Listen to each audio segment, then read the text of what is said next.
بسم اللہ الرحمن الرحیم۔ السلام علیکم ورحمۃ اللہ وبرکاتہ۔ قلب مومنہ چینل پر خوش آمدید۔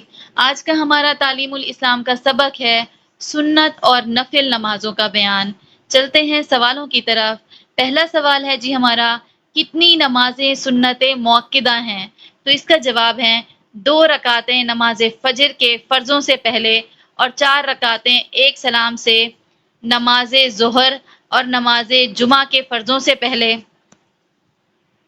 اور 2 رکعتیں نماز ظہر کے فرضوں کے بعد اور 4 رکعتیں ایک سلام سے نماز جمعہ کے بعد اور 2 رکعتیں مغرب کے فرضوں کے بعد اور 2 رکعتیں عشاء کے فرضوں کے بعد سنت موقدہ ہیں، اور رمضان شریف میں نماز تراویح کی 20 رکعتیں سنت موقدہ ہیں۔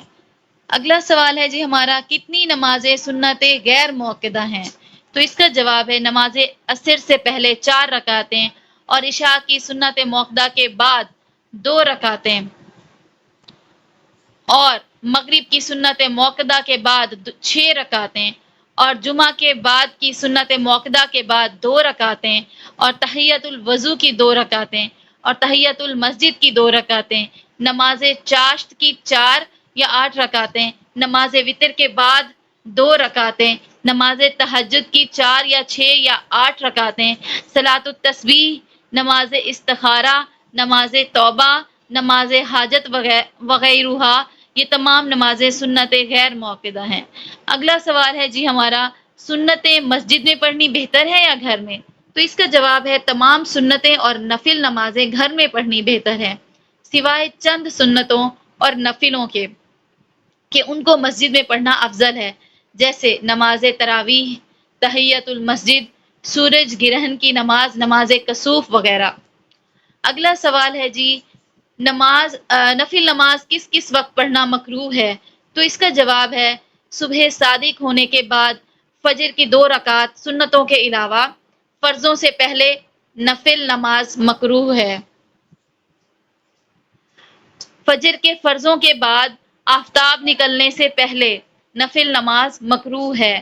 عصر کے فرضوں کے بعد آفتاب کے متغیر ہونے سے پہلے نفل نماز مکروہ ہے، لیکن ان تینوں وقتوں میں فرض نماز کی قضا اور واجب نماز کی قضا اور نماز جنازہ اور سجدہ تلاوت بلا کراہت جائز ہے، اور آفتاب نکلنا شروع ہونے سے ایک نیزہ بلند ہونے تک اور ٹھیک دوپہر کے وقت اور آفتاب متغیر ہو جانے سے غروب ہونے تک ہر نماز مکروہ ہے۔ ہاں، اگر اسی دن کی عصر کی نماز نہ پڑھی ہو تو اسے آفتاب متغیر ہونے اور غروب ہونے کی حالت میں بھی پڑھ لینا جائز ہے۔ اسی طرح خطبہ کے وقت سنت اور نفل نماز مکروہ ہے۔ اگلا سوال ہے جی، آفتاب کے متغیر ہونے سے کیا مراد ہے؟ تو اس کا جواب ہے جب آفتاب سرخ ٹکیا کی طرح ہو جائے اور اس پر نظر ٹھہرنے لگے تو سمجھو کہ آفتاب متغیر ہو گیا۔ آج کے لیے بس اتنا ہی۔ اگر آپ چینل پر نئے ہیں تو چینل کو سبسکرائب کریں، ویڈیو کو لائک کریں اور آگے شیئر کریں۔ جزاک اللہ خیرن۔